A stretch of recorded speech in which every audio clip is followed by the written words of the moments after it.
Hello again. This is ESG Masterclass by Forbes, and we are coming to the grand finale. My name is Jan. I am Group Chief Reputation Officer at Home Creditu. I have here with me Viktor, partner at McKinsey, sustainability and ESG leader in Central Europe. I also have here Jakub, who is a vice president at MSCI, and he is leading MSCI's effort in ESG and climate change. Hello, guys. Great to having you. Hello, Jan. Great to see you again. Yeah, guys. So I think that the finale needs to be very practical. We already covered the sort of like opening, what is ESG all about, and then we run through three letters that ESG is consisting from. E as an environment, S as a social, G as a governance. But now we need to wrap everything together and think about region where we are now. Prague, Central Europe, or broader European Union. Why this is important, why this is needed, why you guys as a businesses, citizens, media, customers, employees shall be interested in this ESG merrymaking. So let's start with Viktor. How you see being partner here in Central European Office of McKinsey, how you see the relevancy of ESG for this region? Yeah, so probably not going to come as a huge surprise that I believe that ESG is relevant. Yeah. And we discussed a lot of those reasons across the previous episodes. But ultimately, the two biggest reasons is that A, it is right. If you are a business, you're a huge force in society.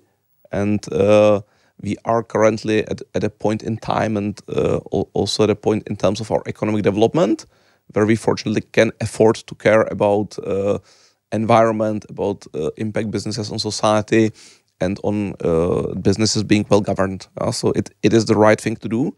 And we also discussed with many examples that this is right from business point of view. Customers require it. Your employees will not work with you in the long run, and especially not the younger generations, if you are not buttoned up on ESG. These reasons, they hold true for the whole world, presumably. The very specific additional reasons in Central Europe is that also the reality is we are economically very small and we are very interconnected, in particular with the European Union. And there the direction is clear, the speed is high, and this simply is a matter of those companies which do not play ball and which do not take ESG very seriously and do not think about it as something which has key influence on their core business and don't embed it and treat it as such, they will just be left behind, both by the financing structures and by the supply chains. And do you see, when working with your clients here in Central Europe, do you see the demand for, let's call it, ESG services going up? For sure, for sure.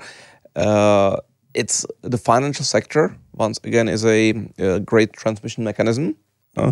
Also, if you look at the biggest banks in the region, most of them are actually headquartered in Western Europe. I believe 4 out of 5 biggest banks by asset in Central Europe, they have a headquarter in a country where they are also regulated by the European Central Bank.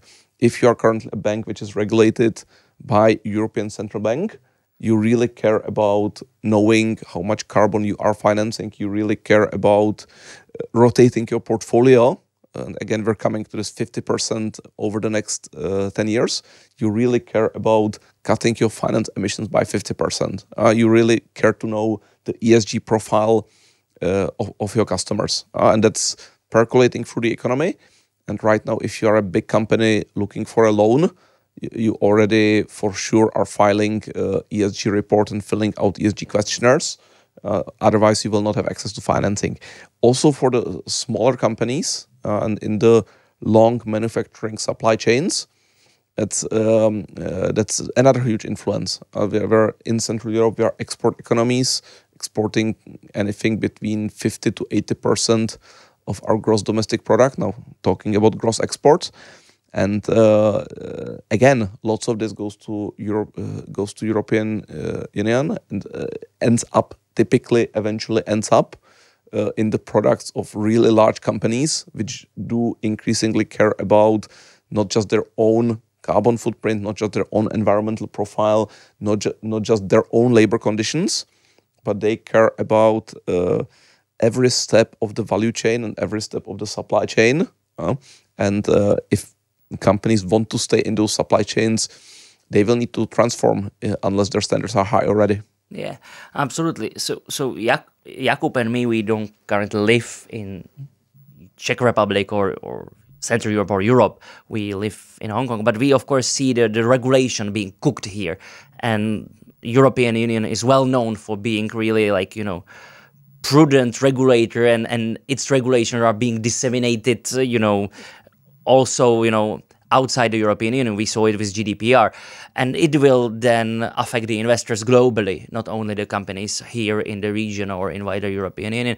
So how, Jakub, you see this ESG push coming from Brussels or European Central Bank or European Financial Authority?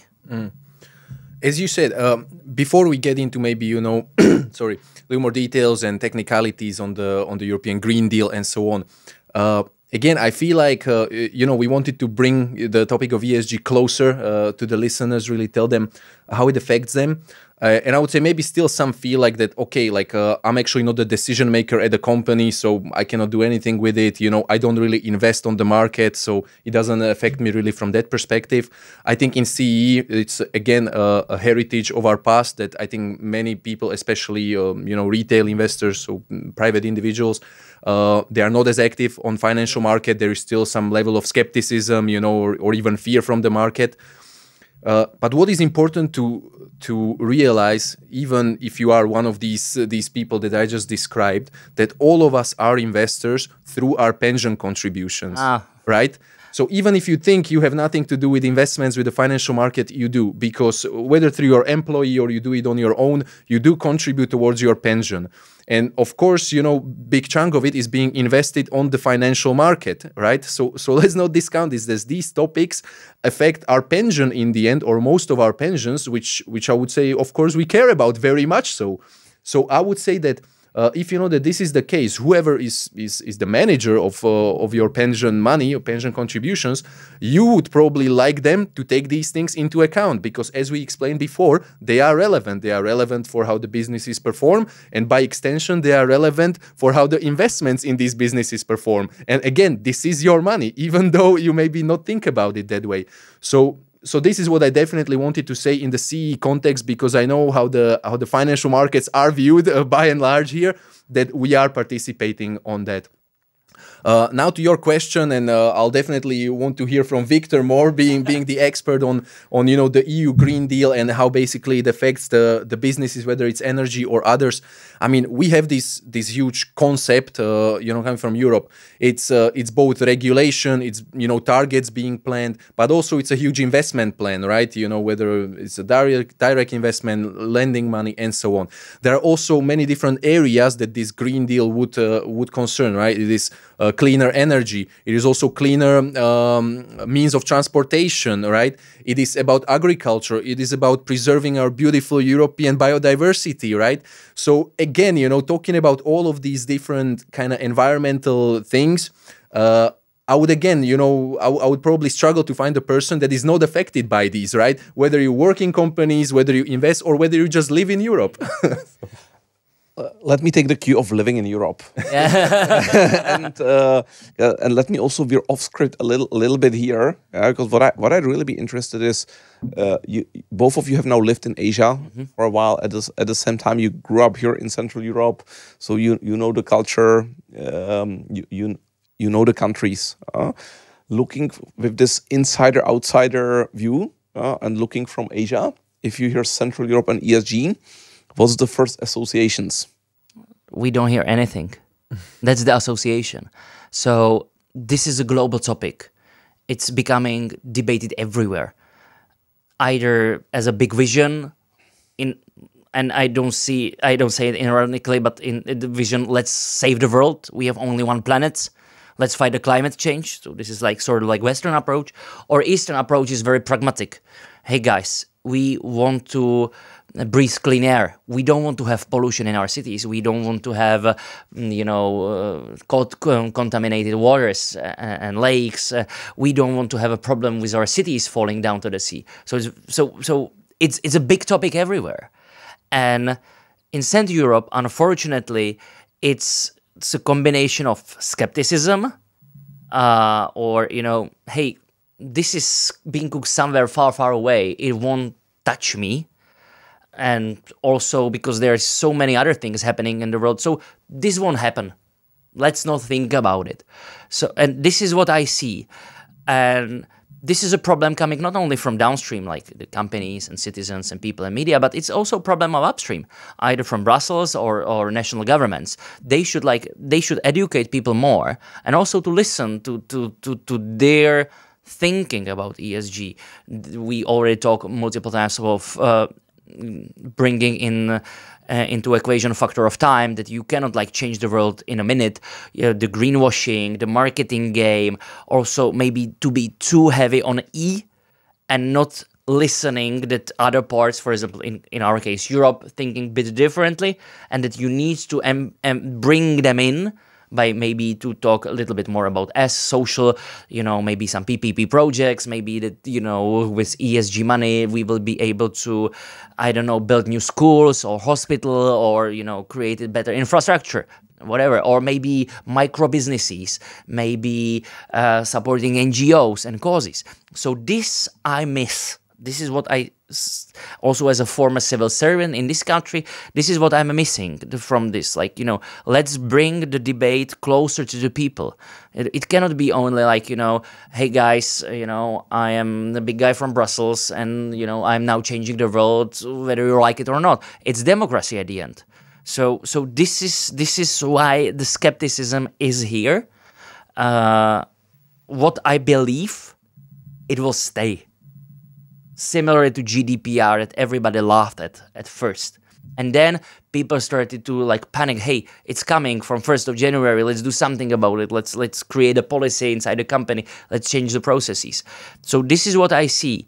And when also talking to, for example, financial community, we are the members here. 2 years ago, maybe outliers talk about ESG, try to really like promote it. On outside. Last year, people start talk a lot on some basic, maybe closed forums. Now, it's becoming the topic because the European regulation is coming next year. The green taxonomy, non-financial reporting for all the companies above certain threshold. This non-financial reporting, which we can basically say this is ESG, this is sustainability report, is going to be obligatory. For everyone. So my recommendation here, from as an outsider, I would say start thinking about it, start even running, because this is coming, and it's not only about that. Some people, the bad Brussels is cooking against something, because it's not only about Brussels; it's about your funding partners. That if you won't be compliant, you will have a problem. It's about your customers that will want to have more disclosures. And it's also about media, social media included. If I can also to this, CEE, from a point of view of an outsider, because I also currently live outside of Europe. Two things, partly echoing what Jan said. First is, I really, when I see the discussion sometimes in CE, it's either very negative, very skeptical, just like dismissive outright, or even if not, it is quite vague, right? Like, okay, this is some environmental, issue, and I would say really people or business, they don't know what to do with it, right? So this is why we also did this, right? And I want to see more of that, in the discussion, like what are the not only risks, of kind of not adjusting to this, I would say, new normal, or what will be the new normal, but also especially what are the opportunities, right? It's what Viktor said. Our CEE economies are very small and very open, very export oriented. Just if the trend is there, we cannot resist it. We need to be realistic, we need to follow what our biggest trading partners are doing, and there the trends are clear. now what you said about the again, the something being pushed from Brussels, because we always hear that here in this region, Brussels wants us to do something. This is absolutely not just Brussels, right? We see this globally. It's not only the US, which let's say would be close to Europe culturally, but in Asia, Jan, right? It's the same thing. Whether it's China, whether it's Japan, whether it's Southeast Asian countries, the trend is exactly the same. So again, like this is not Brussels being crazy again. This is a global trend. And finally, what I wanted to say, us jumping on the opportunities. So again, in CE, instead of resisting, some of these changes, hoping that will not happen maybe, or we should really try to be a front runner on it and kind of gather all of those benefits, just thinking, us being in Asia, in Hong Kong specifically, I'm sure you would second it. You see this race between Hong Kong and Singapore, who will become the green financial center, so they are just, coming up with new legislations, really trying to attract all of these new green opportunities instead of resisting them. And I think that's also a way forward for us, because similarly, we are small countries, in our kind of circumstances, trading with much bigger partners. Yeah, well, parts of this are tough to listen to, and certainly CE also should be then doing a better job at marketing, because my perspective living here is actually quite a bit more positive, but it's turned over the past 18 months, past 2 years, and what we're now seeing is large institutions actually really sticking their head above the parapet, and really also communicating very clearly about this. And also communicating very clearly about this, not just on the grounds of this is the local impact and we want to have enough water here in the country, but also in terms of really global warming, climate change, cutting emissions, and how this is our obligation. And 4 or 5 years ago, we did not see that. Second thing, that's a data point. If you look at the Eurobarometer data and the polls, the share of people in Central Europe which believe that climate change is one of the biggest problems that humanity faces and needs to tackle, it actually is lower than in Western Europe, but it's not that much lower. So depending on country, 40 to 60% believe this really is a priority in Central Europe. And what we're hearing is a loud minority with very passionate about, or rather very not passionate about ESG. I think that if I might, being an outsider, to do some recommendation for the region here, I think it's not only about to be compliant, to be part of the game. It's also about, this is the big opportunity or challenge if you jump on the train later or not soon enough. But if we talk about opportunity, and we already mentioned it a few times throughout our masterclass, that a lot of R&D will be needed, a lot of new technologies. If we want to move to renewable energy, smart grids, the batteries,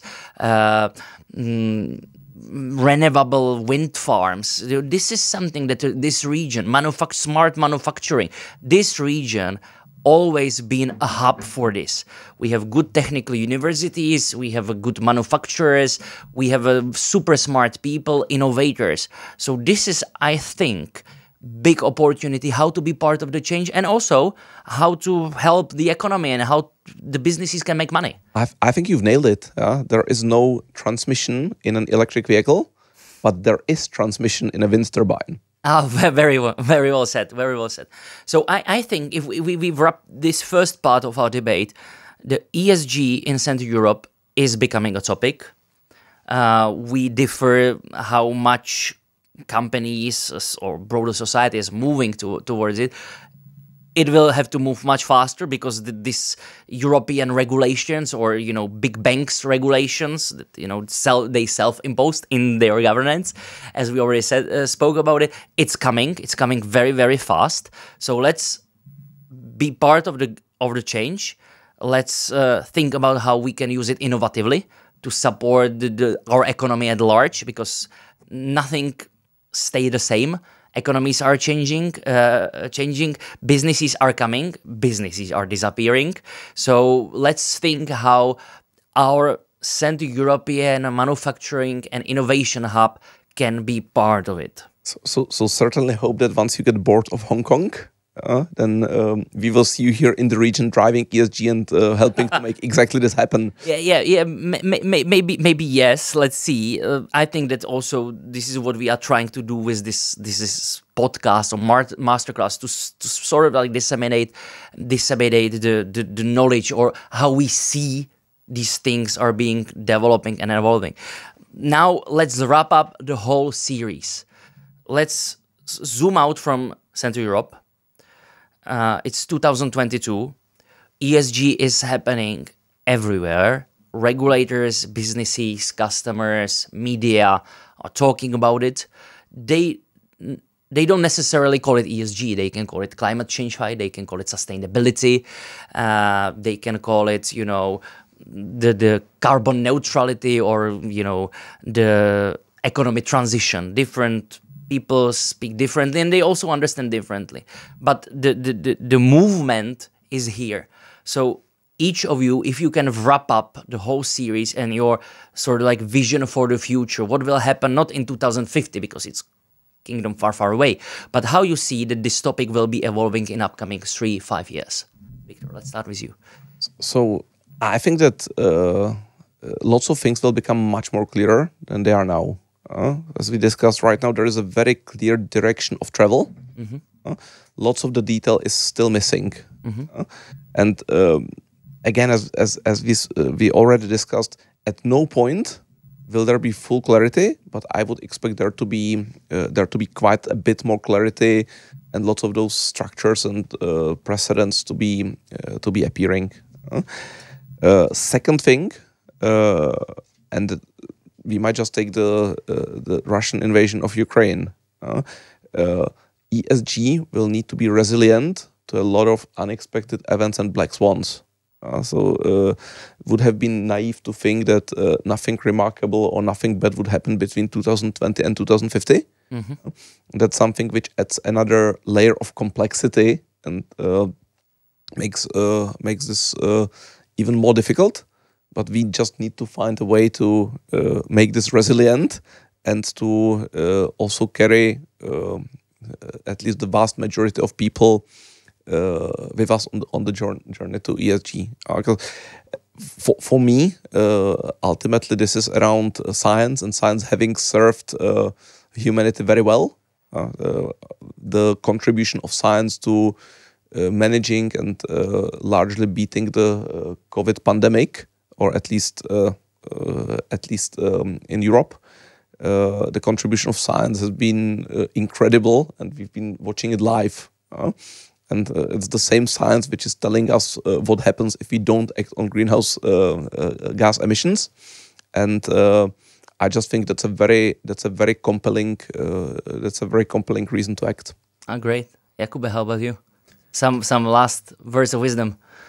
Okay, I mean, it's not going to be as noble as you told us. I will try to stay, really within my lane, and again bring it to the investment world, to the money, to financial markets.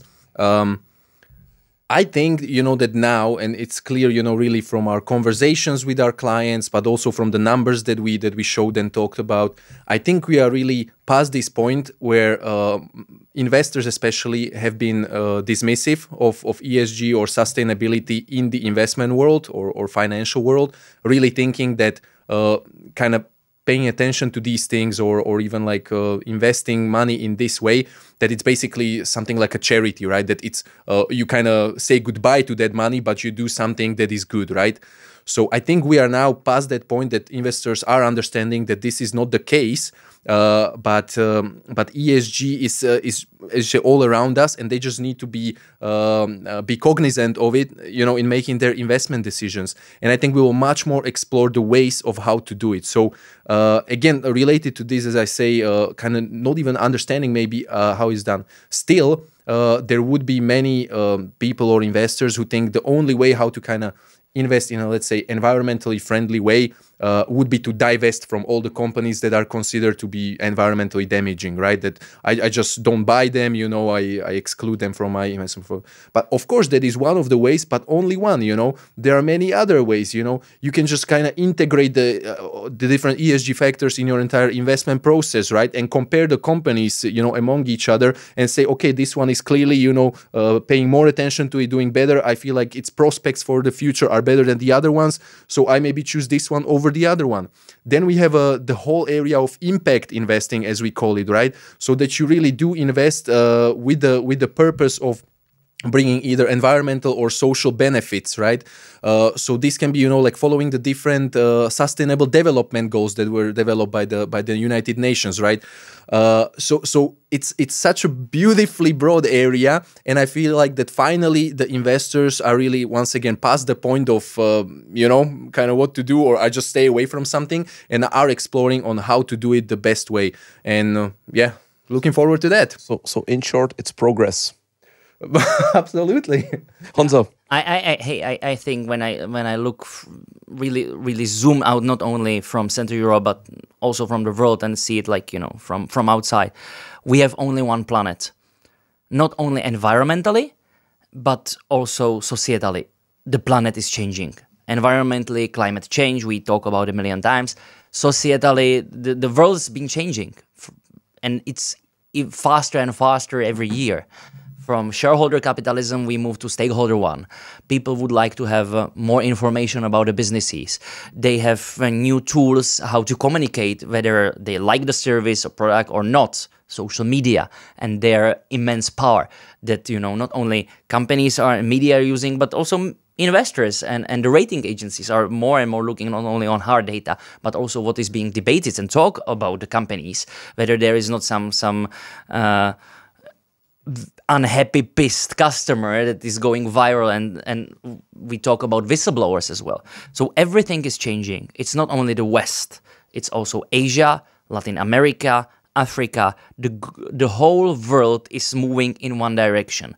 Different speeds. We talk about Central Europe, different the pillars that the push is going to environment, somewhere in Asia a little bit more of social. Now, because of COVID, social is becoming more predominant. G is coming up and down. So everything is changing, but the change is here, no doubt, and it won't be going anywhere. And this change is fascinating. It's opportunity. It's investment. It's also a challenge if you do it wrongly, but the change is here. So my recommendation for everyone, let's be part of it. This was ESG Masterclass by Forbes. My name is Jan from Home Credit Company. We have a Viktor here from McKinsey, Jakub from MSCI. It was great that we can talk to you about this fascinating topic called ESG. Thank you very much for your attention. Thanks for listening. Thanks, everyone.